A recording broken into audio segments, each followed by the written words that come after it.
terhormat Ibu Febrianti Yuli Satriani, SPDI, MPD, dan teman-teman sekalian. Pada kesempatan kali ini, saya akan mempresentasikan hasil tugas saya untuk memenuhi penilaian ujian akhir semester mata kuliah pengembangan kurikulum. Pada kali ini, saya akan masukkan presentasi yang berjudul Landasan Pengembangan Kurikulum. Perkenalkan, nama saya Dinda Amelia dengan NIM 2211714. Berikut ini topik pembahasan yang akan saya sampaikan.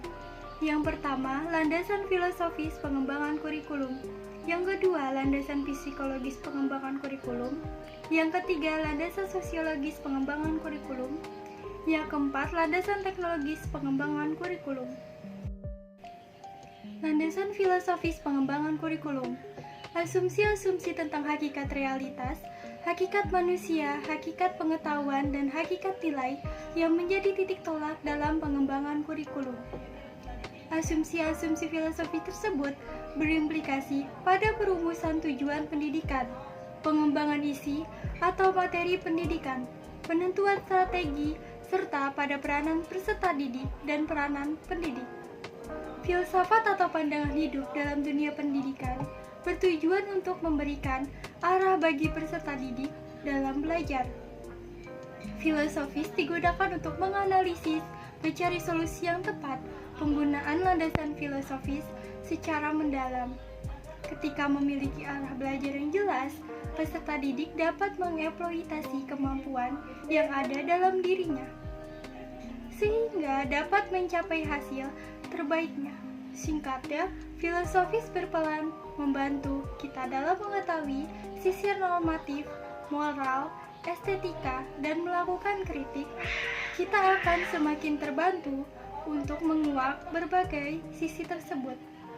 Manakala kita mampu mengenali keberagaman, tradisi, berpikir secara landasan psikologis dalam pengembangan kurikulum ialah suatu landasan dalam proses pendidikan yang membahas berbagai informasi tentang kehidupan manusia pada umumnya, serta gejala yang berkaitan dengan aspek kurikulum, pribadi manusia, serta tahapan usia perkembangan tertentu untuk mengenali dan menyikapi anak didik.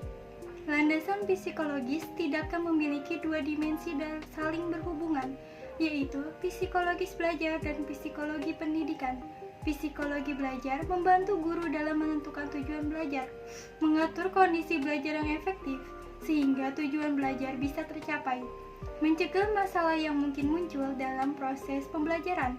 Sedangkan psikologis pengembangan mempelajari berbagai perubahan atau perkembangan anak, contohnya perkembangan fisik, kognitif, sosio-emosi. Landasan sosiologis menyangkut kekuatan-kekuatan sosial dalam masyarakat. Kekuatan-kekuatan ini terus berkembang dan berubah seiring waktu. Kekuasaan tersebut dapat berupa kekuasaan nyata maupun potensial yang mempengaruhi perkembangan kebudayaan sesuai dengan dinamika masyarakat. Landasan sosiologis membantu siswa untuk terbiasa berkolaborasi dengan banyak orang. Bisa diberikan dengan tugas berbasis kelompok agar siswa mampu beradaptasi dengan lingkungannya, dan agar siswa dapat diterima di masyarakat, memiliki sikap yang baik.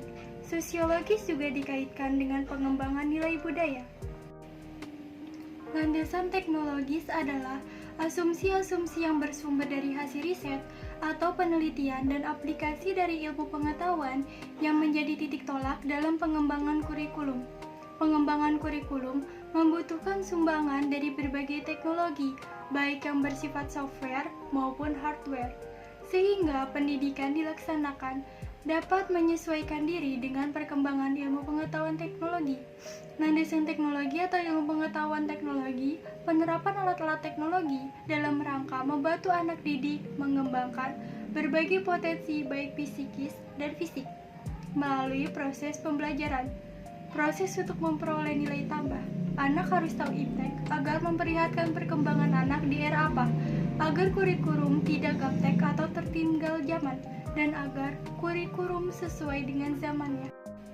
Kesimpulan, kurikulum baik pada tahap kurikulum adalah sebagai ide, rancangan, pengalaman, maupun kurikulum sebagai hasil dalam pengembangannya harus mengacu atau menggunakan landasan yang kuat dan kokoh agar kurikulum tersebut dapat berperan sesuai rumusan tujuan pendidikan nasional yang telah digariskan dalam Undang-Undang Nomor 20 Tahun 2003. Sekian presentasi dari saya. Wassalamualaikum warahmatullahi wabarakatuh. Terima kasih.